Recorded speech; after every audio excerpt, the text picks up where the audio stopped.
Assalamualaikum warahmatullahi wabarakatuh. Salam sejahtera dan salam Malaysia Madani.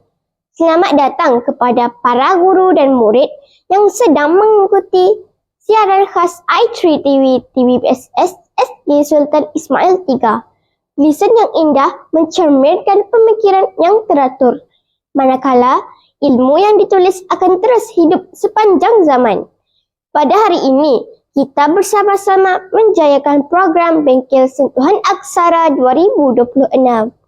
Sebuah program yang bertujuan meningkatkan kemahiran menulis dalam kalangan murid serta memupuk minat terhadap seni tulisan yang kemas, cantik dan berkesan. Program ini akan memberi pendedahan kepada murid tentang teknik menulis yang betul, aktiviti penulisan yang menarik serta penyampaian pelbagai anugerah dan hadiah kepada murid yang menunjukkan kecemerlangan dalam bidang penulisan. Saya, Wan Nur Nabila binti Wan Muhammad Syaufi, akan bersama anda sepanjang siaran ini bagi membawa perkembangan dan sorotan menarik sepanjang berlangsungnya Bengkel Sentuhan Aksara 2026. Tanpa melengahkan masa, marilah kita saksikan perjalanan program yang bertemakan menulis dengan betul, insan cemerlang terbilang. Bagi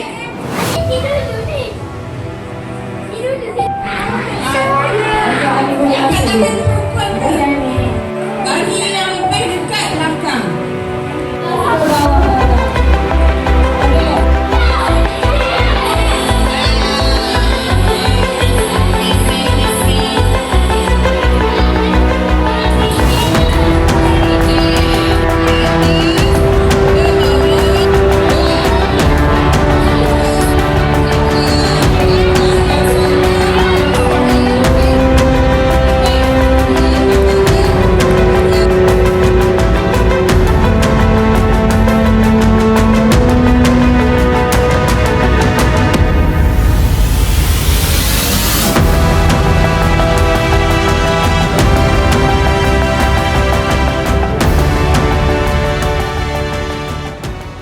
Alhamdulillah, kita telah sampai ke penghujung siaran khas Bengkel Sentuhan Aksara 2026. Diharapkan program yang telah dijalankan ini dapat membantu murid-murid meningkatkan kemahiran menulis, memperkemaskan tulisan serta menanam sikap tekun dan kreatif dalam menghasilkan karya penulisan yang berkualiti. Tahniah diucapkan kepada semua murid yang telah mengambil bahagian dengan penuh semangat, serta syabas kepada para penerima anugerah dan hadiah pada hari ini.